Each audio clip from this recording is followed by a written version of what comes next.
Gonzalo Muñoz. Él es constitucionalista, nos acompaña vía telemática para hablar sobre varios temas de la coyuntura en nuestro país y que tienen que ver con el ámbito jurídico. Gonzalo, muy buenos días. Bienvenido. Muy buenos días, gracias por la invitación. Para mí un gusto, como siempre, estar aquí. Unos buenos días también a todas las personas que nos escuchan esta mañana por Radio Municipal.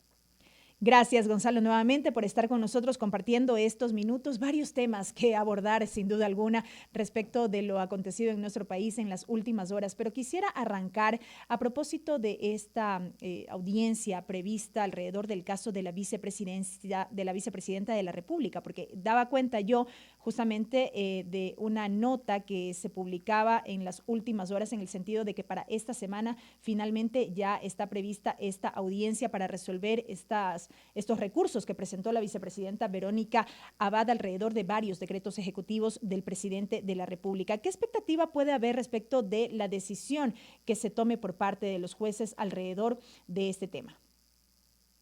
A ver, yo pienso que el principal pronunciamiento tiene que darlo la Corte Constitucional del Ecuador, no respecto a los recursos que presentó la vicepresidenta ahorita, que son acciones de protección de los otros decretos que no se podían impugnar vía acción de inconstitucionalidad ante la Corte, sino por acción de protección. Deberían también, obviamente, darle la razón, pero el hecho cierto es que quien tiene que zanjar definitivamente esta controversia que nunca debió existir porque no existe fuerza mayor por parte del presidente de la República ni ausencia temporal de la vicepresidenta, es la Corte Constitucional, que ya tiene pues en sus manos un proceso jurídico, en este caso la acción de inconstitucionalidad del decreto 500. Esperamos que lo que subió a la Corte, el proyecto de fallo, salga. Esperaríamos esta semana, pues, y con eso terminar esta ilógica decisión del presidente de la República de autodenominarse en fuerza mayor por efectos de la campaña electoral, algo jurídicamente aberrante, al igual que lo hizo, pues, ya con publicar una ley archivada por la Asamblea Nacional, donde la Corte le jaló las orejas, le dijo que eso no podía hacerlo, declaró la inconstitucionalidad de la ley y también el acuerdo ministerial que expidió para sancionar vía sumario administrativo de la vicepresidenta de la República. La Corte también lo ha declarado inconstitucional. Espero yo que con la misma firmeza, respetando el Estado de Derecho, restableciendo el imperio de la ley, la Corte declare la inconstitucionalidad del decreto 500. Esta debía ser la vía para que finalmente la Corte Constitucional se pronuncie alrededor de estos hechos. Y lo pregunto, Gonzalo, porque es recurrente esta demanda en el sentido de cuál era la instancia que debía pronunciarse, si podía o no hacerlo de oficio, por qué no hubo un pronunciamiento previo por parte de la Corte Constitucional. Es decir, ¿debía haber recursos presentados para que exista un pronunciamiento en este sentido?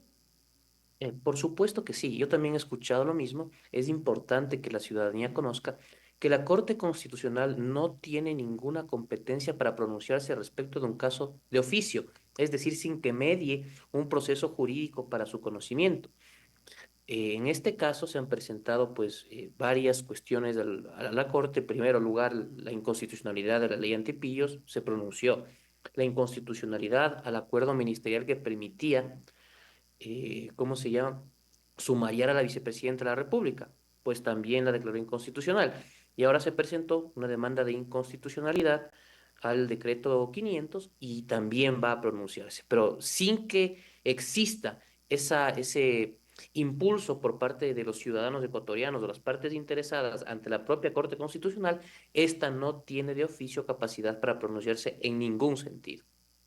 Ahora, quisiera concentrarme en al menos dos decretos que creería yo concitan en gran medida la atención alrededor de este tema. Lo que tiene que ver con el decreto a través del cual se designó a Cynthia Yeliver como vicepresidenta constitucional del Ecuador y el decreto 500 a través del cual el presidente de la República se acogió a una ausencia temporal por fuerza mayor para poder hacer campaña política a propósito de la campaña que ahora mismo vive el país. ¿Qué sucederá en el caso eventual que la Corte se pronuncie a favor de esta impugnación presentada a estos dos decretos? En lo que tiene que ver con Cynthia Yeliver, por ejemplo, digamos que el pronunciamiento de la Corte es favorable en los términos en que presentó esta acción Verónica Abad. ¿Qué se supone que debería ocurrir ¿Y existiría algún tipo de efecto retroactivo a partir de esa decisión?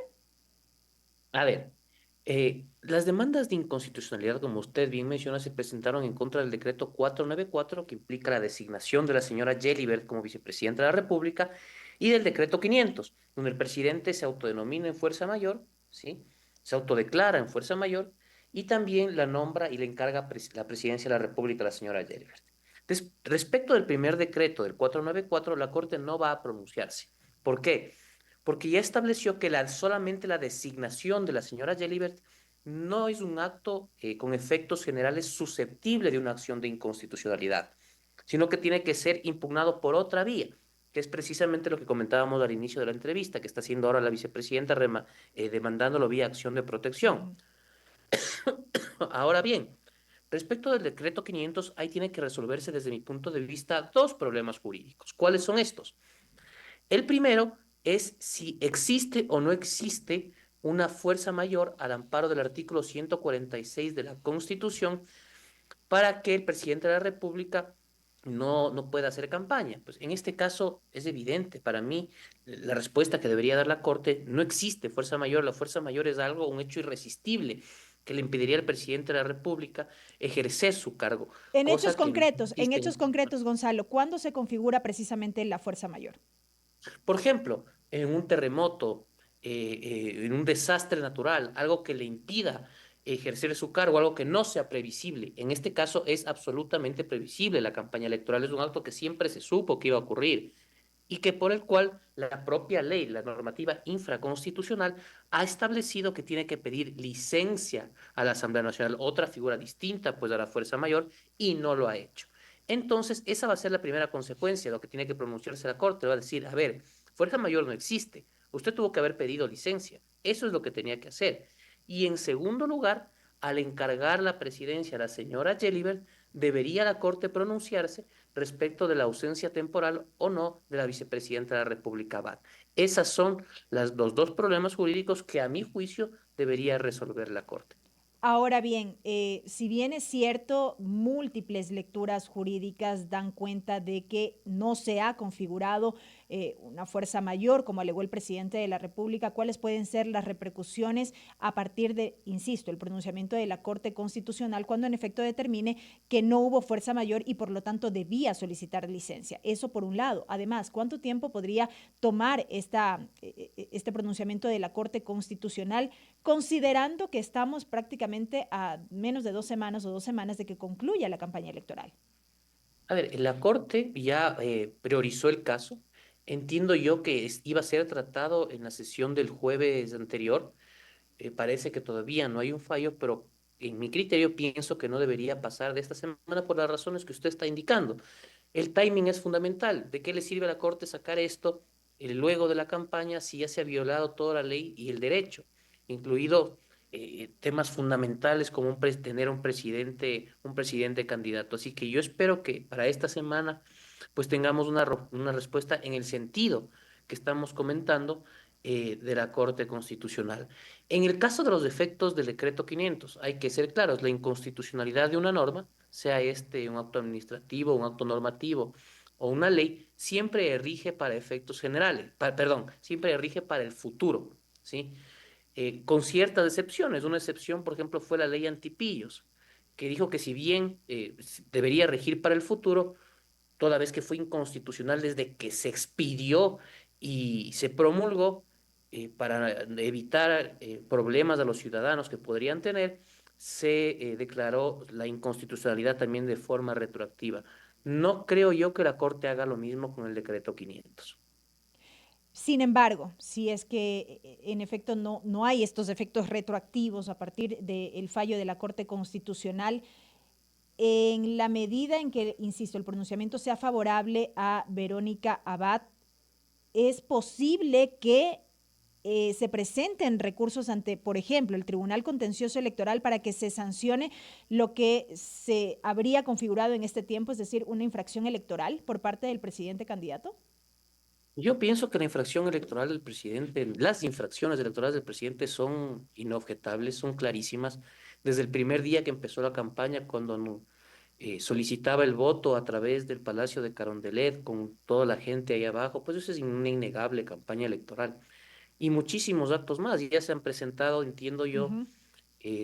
tres denuncias por infracciones electorales. Una fue archivada al señor Tillería y otras entiendo que se juntaron, que fuera del Partido Social Cristiano y del candidato Jorge Escala.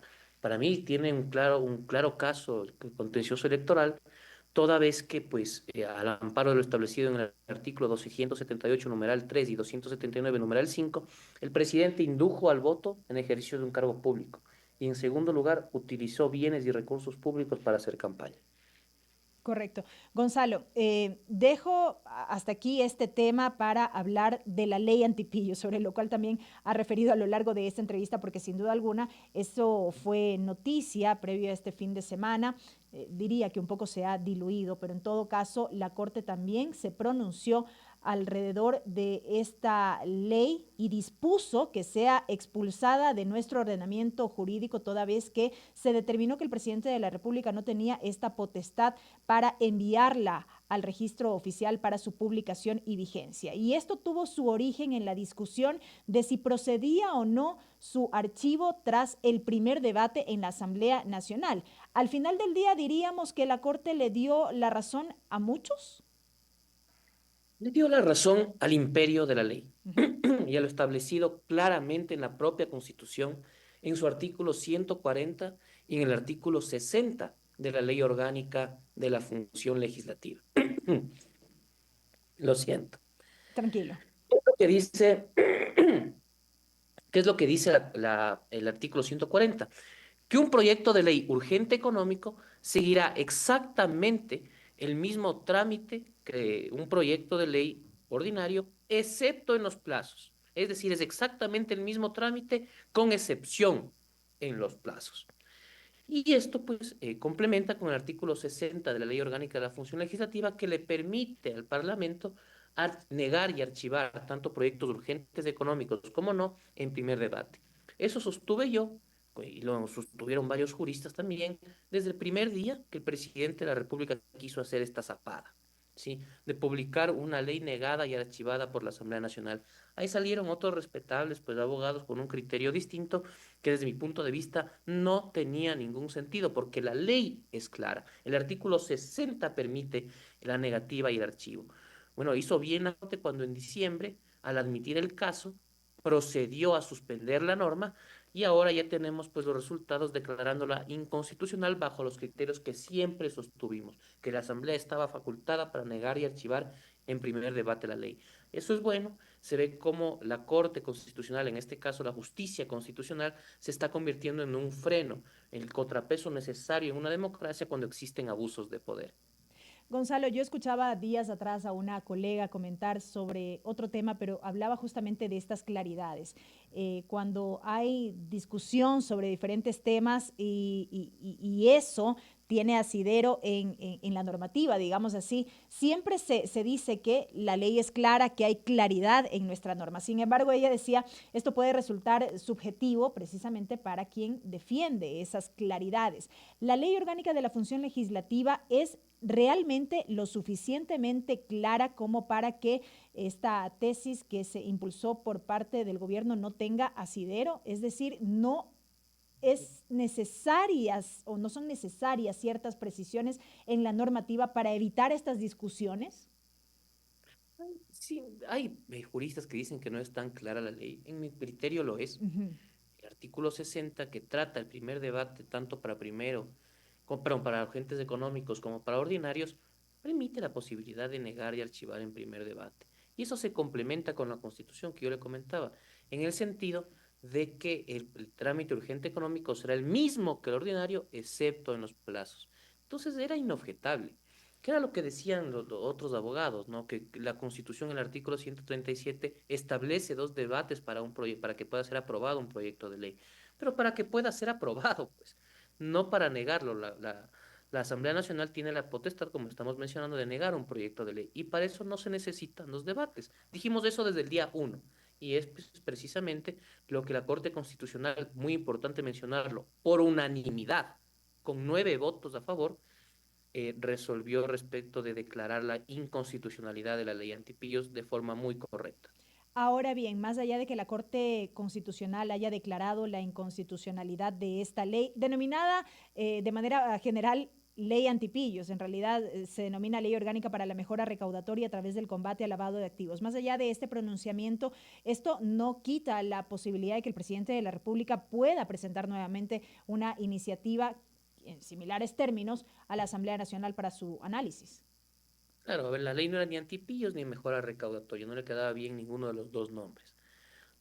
Ahora bien, el presidente de la República, por supuesto, está facultado, una vez que es correcta la negativa de la Asamblea Nacional, a volver a presentar otro proyecto de ley sin ningún problema y la Asamblea Nacional tiene la obligación de conocerlo, tramitarlo y, de ser el caso, aprobarlo o negarlo.